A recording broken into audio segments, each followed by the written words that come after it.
How's it going, boys and girls? Now today is going to be a very exciting day because we are attempting a world's first Tokay Gecko Morph combination. This is going to be a little bit of a process for this morph that I'm trying to prove out, or this combination morph that I'm trying to go for. However, one thing's for sure, you gotta do the first step, and that's what we are going to be doing today, pairing the geckos. First, you guys want to know what that pairing is and exactly what's going on and potentially what it's gonna look like. Of course, you're going to have to stick around. Stick around, we show off some awesome Tokay Gecko morphs and try to hit for gold for the world's first combo. Very dramatic.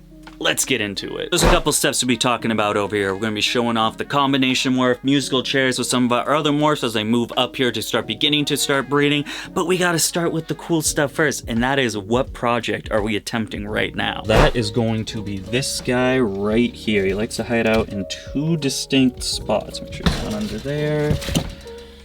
I bet he's gonna be right here. I was wrong. If he wasn't right there, I bet he's gonna be right here. There he is. So the male for this is going to be the candy dot. As you can see, an absolutely beautiful genetic mutation. The candy dot's going to have that pattern where the spots are gonna be a little bit more unified. You can definitely see it on the... Hey.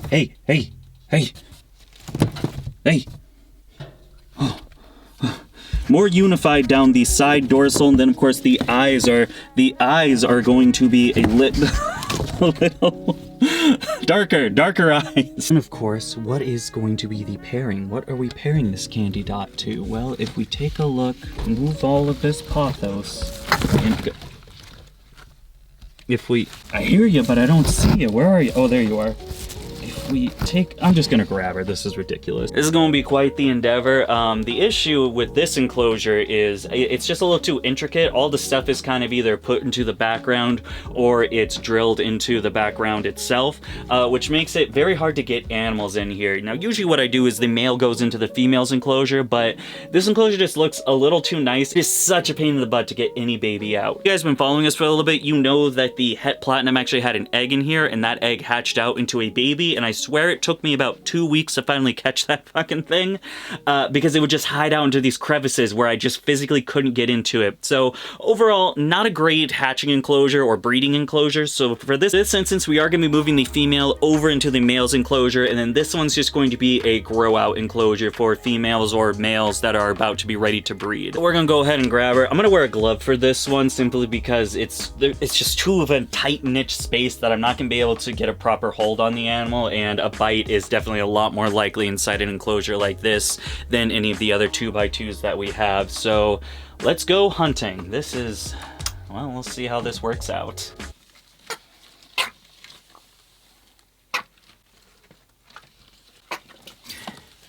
Oh, there you are. You're so pretty. I like never see you in this thing. What if I do into the cork?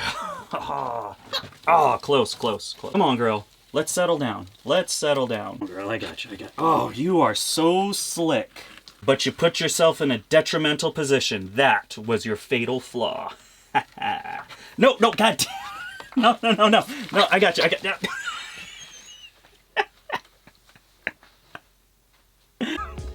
You're a fucking slick one. But I don't give up easy. Round two. Where'd you go? The jig is up, young lady. Come on, man. Just let go of the leaf.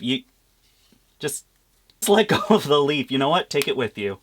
Here she is, the Het Platinum, an absolutely amazing genetic mutation. Now, if you guys read our morph guide or listened to the morph guide videos that I had, here's a little caption for it right now. You're being real good. I imagine you're going to spaz out here at any moment. You guys will know that both of these genes are going to be recessive, and the fact of the matter is that this is the heterozygous form of platinum, not the expressed visual. It does make things a little bit tricky. However, as you can tell, with something that's absolutely amazing about platinum, it is one of the few genetic mutations where the heterozygous form has a visual tell. I mean, look at this animal. This does not look like a normal girl to you. This looks like a yellow spotted gecko. It's absolutely fantastic. It doesn't happen 100% of the time. You can have heterozygous platinums that do have more of an orange spots, and they're not like as just absolutely incredible like this girl right here, but it is a little bit of a tell. So if we hatch out enough babies, I'm hoping for at least like 2-3 clutches. She's a seasoned female that has been laying eggs before, so I believe she can do it. then I believe we can get at least one animal that has that visual marker for platinum, or at least gives me a bit of a better guess that it does. And once that's the case, because the male is a visual candy dot, all babies will be 100% het for candy dot, and then 50% possible het for platinum. So we can then repair,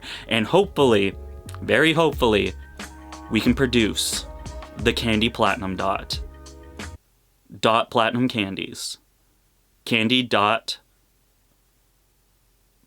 Plandies. Oh, I'm gonna call them Plandies. By the way, for you real reptile enjoyers out there, you guys will know this gecko's actually famous. This is the Tokay Gecko that was issued on the Reptile magazine's cover. I'll post a picture right here if I can find it. This is a famous girl, so 2 for 1. Those eggs are gonna be so expensive because they're gonna be double hets for a new combo, and it's produced by a famous gecko. And look, she's smiling for the camera. This girl's doing pretty good. Okay, well, you know, I literally just said, I mentioned the word that you were doing good, and you immediately open your mouth again. Fantastic. All right, let me get a quick little picture. We're gonna do it for the gram. Calm down. We're doing it for the gram. For one pretty lady. Look at that, not trying to bite me or nothing. This is a good girl. Alrighty, candy dots in here, and pairing geckos is as easy as 1, 2... Ow, what the fuck, dude? Just go away. God damn it.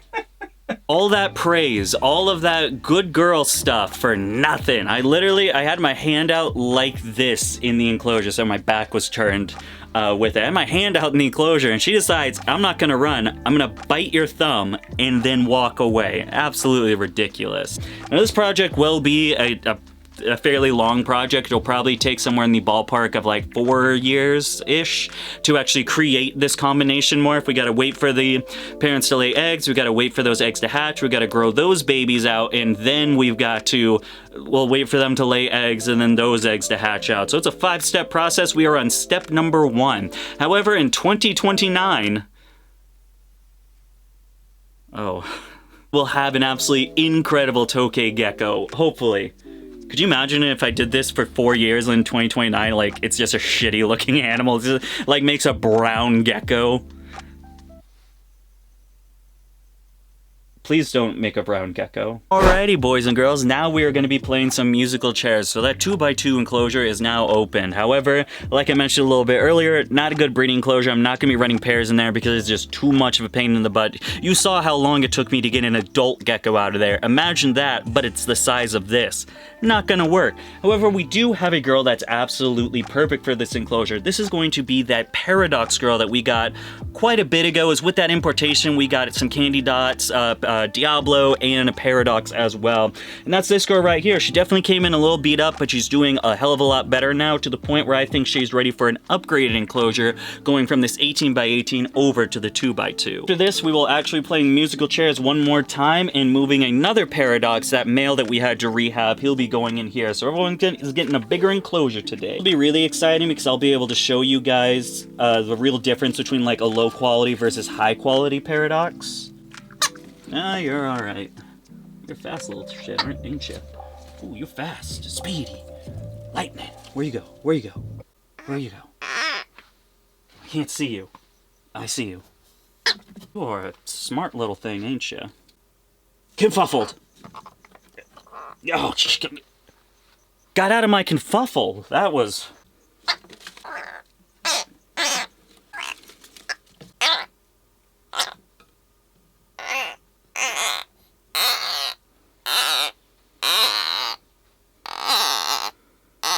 Here is the Paradox girl. Now, this is going to be what I would refer to as a low quality Paradox. You can still see it does have the green eye going on, or that darker eye that I call green, because you can see. Definitely different from my regular Tokay Gecko's eye, like the Het Platinum that we saw, but when it comes to the actual paradoxing, really the only thing I can see is going to be along the belly and hip area is where you're, if I can get her to move her.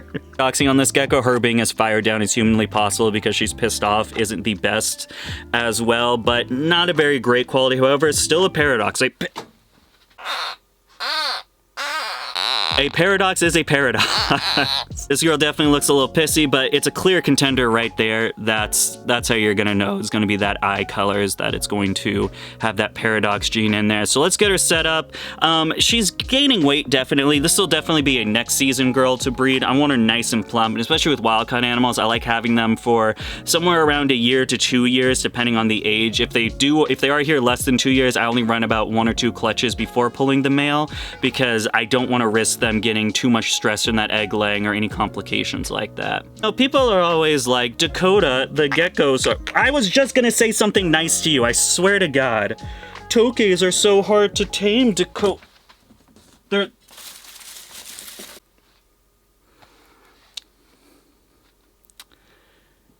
I'm gonna go put her in the enclosure. Coming on down over here, we can grab the other paradox. This is that male that I had paired with Oddball that did give me a clutch of eggs, something I'm very excited about. However, Oddball was being a food hog, and that boy was not getting enough food. He started losing weight, looking real skinny, so I like to rehab Tokay geckos that have lost a lot of weight to beef them back up. I start them out in these 12 by 12 by 18s for a little bit. Once I notice weight's coming back and no medication or any intervention needs to be done, I will then move them into something like an 18 by 24 or 18 by 18. And then once I feel like the male is good enough, he's got enough weight, he's back to his old self, he will then be paired to another girl that I am very excited for. I can't actually remember if this one is... So anyway, guys, here's Wonderwall.